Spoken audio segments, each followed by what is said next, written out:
Scotty Elcon here with Selig Film News here at the Dallas International Film Festival with the team behind Delt. We have director Luke Korem and the star of the film, Richard Turner.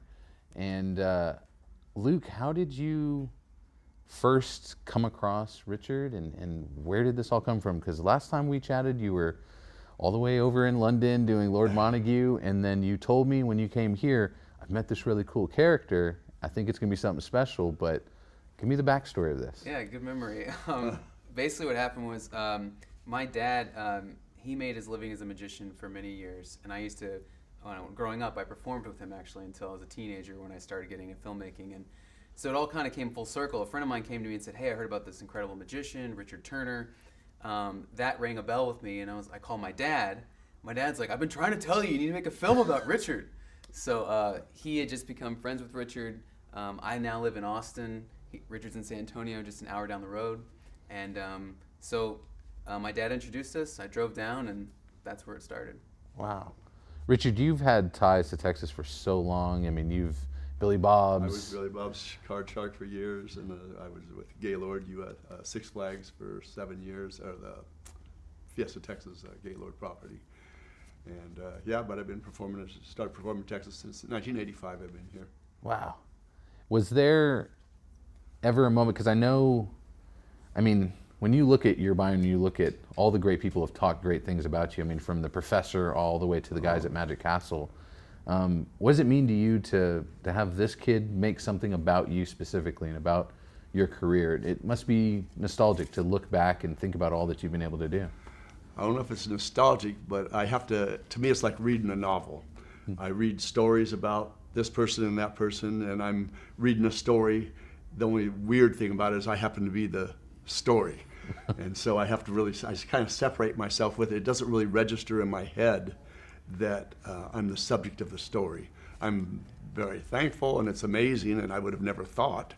And and it's very cool, and they were just absolutely magnificent to work with. And I made the right choice because I had 3 offers, one from LA, one from New York, and Texas. They all wanted to do a feature doc on my life.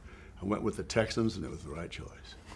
Well, Luke, can you tell us about the Texans, your team, Russell, and the group that is behind you guys? Yeah, so Russell Groves, he and I produced the film together. Russell is, well, now he's in LA, but at the time it was Russell and then Bradley Jackson.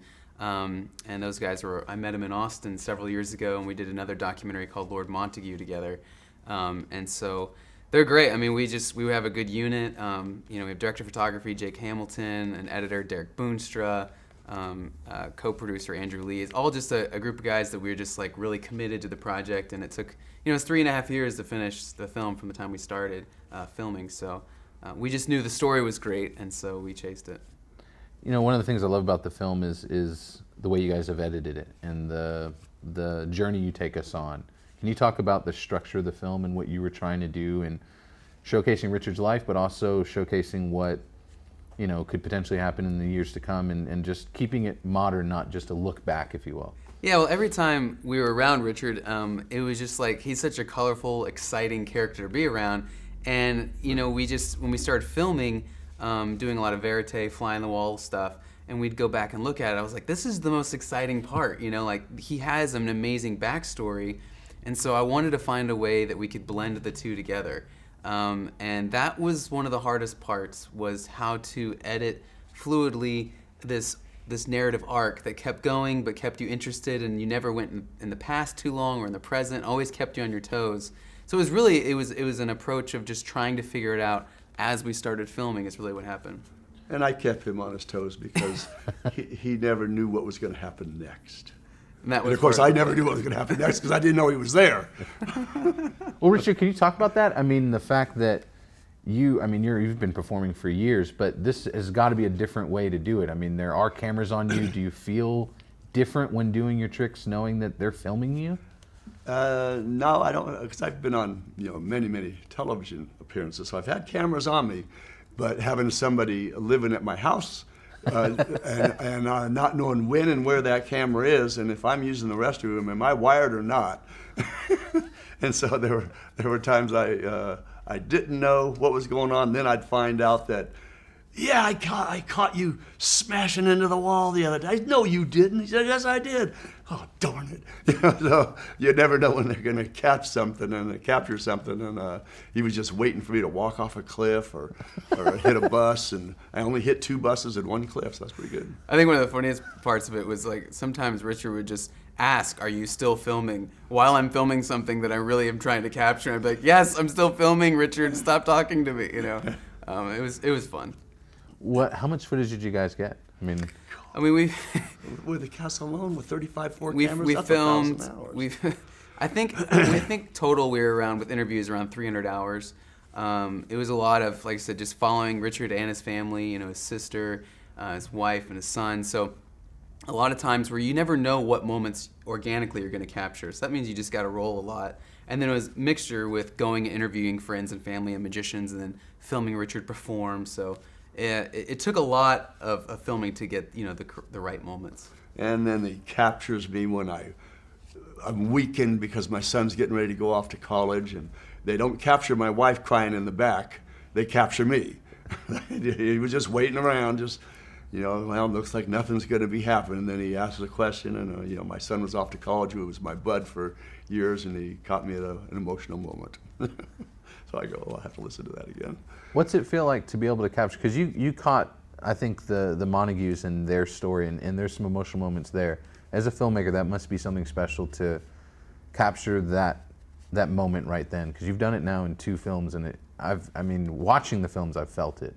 Well, it thanks. must be nice to be there while it's happening as well. Yeah, I think one of the most rewarding parts is when you're crafting a story, and then especially this one where it's like a present day story where you really don't know what's going to happen.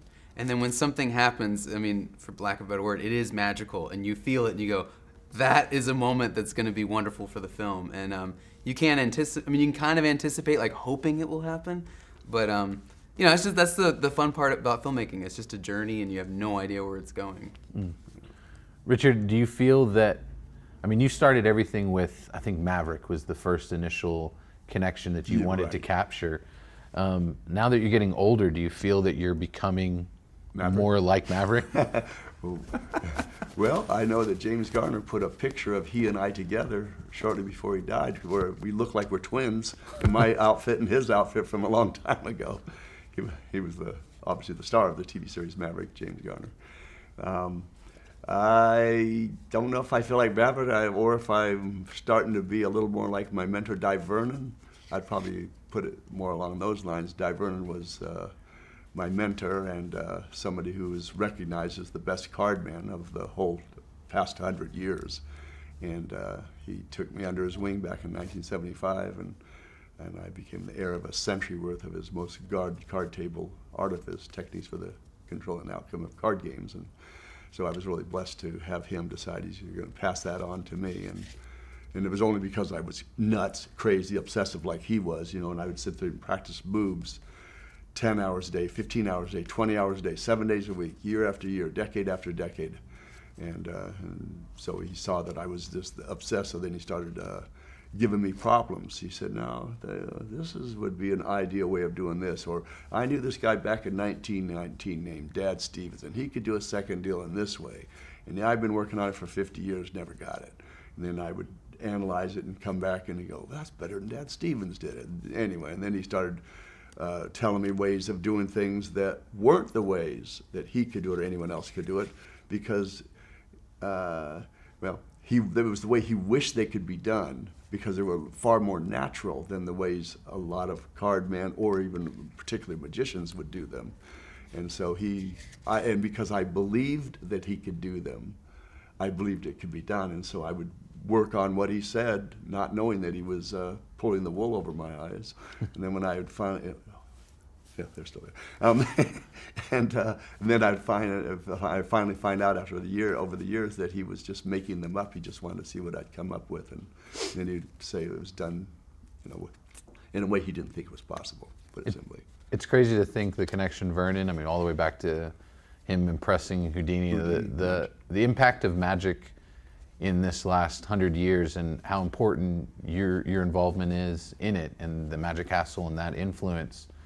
What does it mean to have, before, the professor died, he talked strongly about how important it is that you're in this industry. Yeah, I've been blessed in the same way that Professor was blessed. He always used to say that he knew all the greats, like you said, all the way back from Houdini. He was born in 1894, for those that never heard. And he just knew all the greats throughout almost the entire 20th century, and he just outlived them all. And so I've been blessed that I knew the greats, many of the greats that we respect today. Him, Marlowe, Charlie Miller, Tony Giorgio, Larry Jenkins, some of the greats of the past 50 years, were all friends that I got to deal with. And of course, Vernon was a link to all of them because he happened to live so long, lived almost be 100 years old. Luke, I've got to ask, South by was very important for you guys. Can you talk about, what you guys were able to win there, and also what you guys were able to do with, as far as the future of this film and what you guys, who you met out there that you've connected with? Yeah, South by was great. We had our world premiere there just a few weeks ago, and living in Austin, it was actually, especially important. I was like, wow, this is our hometown. This is great.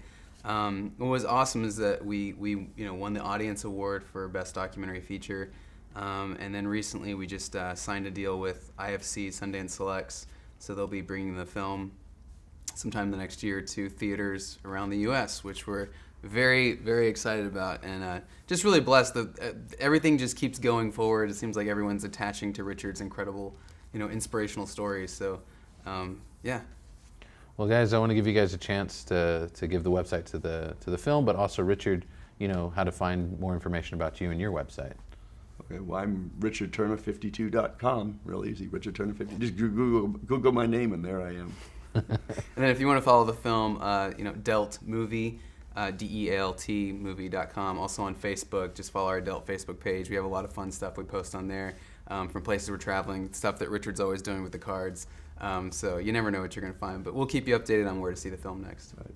Well, thank you guys very much, and I know it's really special to have you come back, Luke, for this film, and I hope people definitely see it. Thanks.